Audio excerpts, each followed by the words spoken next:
NDA सरकार बने 9 साल हो चुके हैं। 15 अगस्त के अपने भाषण में प्रधानमंत्री मोदी ने कहा कि अगले साल 15 अगस्त को वो अपना 10 साल का रिपोर्ट कार्ड पेश करेंगे। उनके रिपोर्ट कार्ड को तो अभी 10 महीने और बाकी हैं, तो तब तक चलिए हम ही बना लेते हैं मोदी जी की सरकार का एक रिपोर्ट कार्ड। यहाँ कुछ लोगों को हार्वर्ड स्टडी का बड़ा क्रेज है।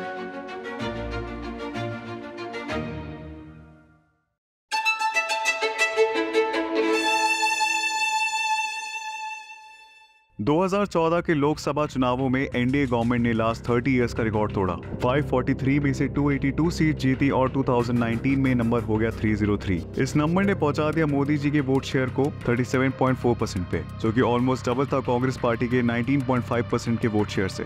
जनता ने तो भरोसा कर लिया मोदी जी पर एक बार फिर, पर क्या मोदी जी अपने प्रोमिसेस फुलफिल कर पाए? इस जीत के बहुत से रीजन थे। सबसे पहले तो Modi as a brand, people could relate to Modi ji. Toilet, LPG for every household जैसी स्कीम्स ने उनकी मासेस में पॉपुलैरिटी बढ़ा दी। बालाकोट एयर स्ट्राइक ने मोदी जी की एक स्ट्रॉन्ग लीडर की इमेज को और भी बूस्ट कर दिया। बीजेपी ने लास्ट माइल कनेक्शन को बहुत इंपॉर्टेंस दी। पार्टी की नॉर्थ ईस्ट और ईस्टर्न स्टेट्स की स्ट्रैटेजी ने उनके फेवर में काम किया।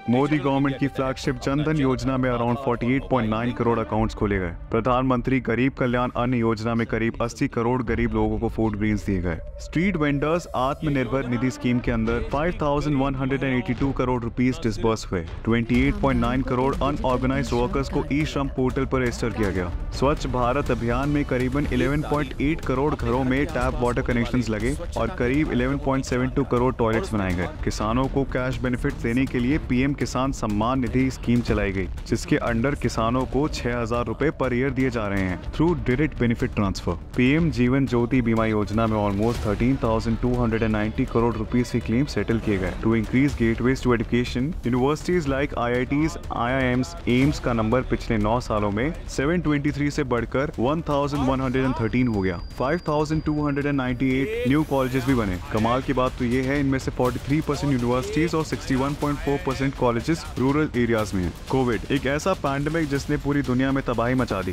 भारत की इकोनॉमी और उनके लोगों के जीवन को भी अस्त व्यस्त कर दिया। जहां अर्ली लॉकडाउन और इंडियन वैक्सीन के चलते लोगों को प्रोटेक्ट किया गया, वहीं बहुत कुछ ऐसा भी हुआ जिसके लिए हम आम जनता गवर्नमेंट को रिस्पॉन्सिबल मानती है। जैसे कि हजारों लोग सडन लॉकडाउन के चलते अपने घरों और फैमिली से दूर फंस गए।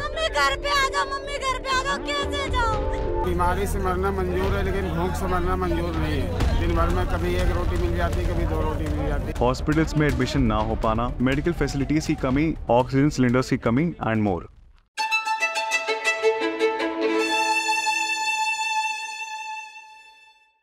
विमेन एम्पावरमेंट के लिए भी बहुत से स्टेप्स लिए गए। पेड मैटरनिटी लीव को 12 से बढ़ाकर 16 हफ्ते कर दिया गया। Around 27 crore sanitary pads distribute किए गए। आर्म फोर्सेस में परमानेंट कमीशन का रास्ता खोला गया। To help women entrepreneurs 27 crore से भी ज्यादा मुद्रा लोन्स दिए गए। पॉलिटिक्स में विमेन लीडर्स को बढ़ावा देने के लिए एक स्पेशल बिल पास किया गया, जिसके चलते लोकसभा और स्टेट लेजिस्लेटिव असेंबलीज में 33% सीट्स महिलाओं के लिए रिजर्व कर दी गई। रूरल इंडिया में उज्ज्वला स्कीम के अंडर फ्री LPG कनेक्शन दिए गए ताकि औरतों को चूल्हा न फूकना पड़े। गर्ल चाइल्ड के प्रोटेक्शन और एजुकेशन के लिए भी बहुत सी स्कीम्स चलाई गई, जैसे कि बेटी बचाओ बेटी पढ़ाओ।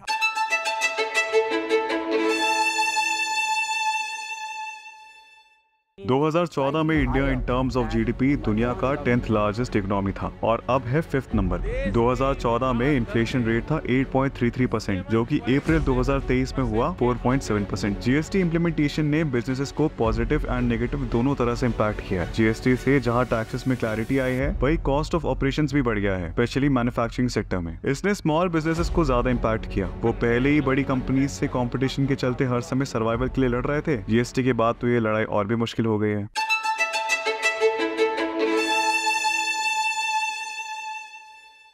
गवर्नमेंट की कुछ एग्रीकल्चरल पॉलिसीज को फार्मर्स के डिस्ट्रेस के लिए रिस्पॉन्सिबल माना जा रहा है। देश भर में किसानों ने इसके खिलाफ डेमोन्स्ट्रेशंस भी किए। दुनिया के बहुत से देशों ने भी इसे क्रिटिसाइज किया। मजबूर होकर गवर्नमेंट को कुछ कदम वापस लेने पड़े। बहुत से लोग गवर्नमेंट को misuse of laws such as unlawful activities prevention act और मीडिया को कंट्रोल करने के अटेम्प्ट्स के लिए भी ब्लेम करती है। मोदी गवर्नमेंट को कम्युनलिज्म प्रमोट करने के लिए भी अक्यूज किया जाता रहा है। कुछ लोगों का मानना है कि सरकार ने कुछ फ्रंट्स पर नोटेबल इंप्रूवमेंट की है, जबकि कुछ का मानना है कि गवर्नमेंट अपने प्रोमिसेस को पूरा करने में फेल रही। कुछ सब्जेक्ट्स में पास तो कुछ में फेल होने के बावजूद जनता का मूड फिर भी मोदी सरकार के फेवर में ही जाता है। इंडिया टुडे की एक सर्वे का रिजल्ट कहता है कि 63% people are satisfied with Narendra Modi's performance as the prime minister. खैर अभी तो अगले चुनाव थोड़ी दूर हैं, तो देखते हैं कि ऊंट किस करवट बैठता है।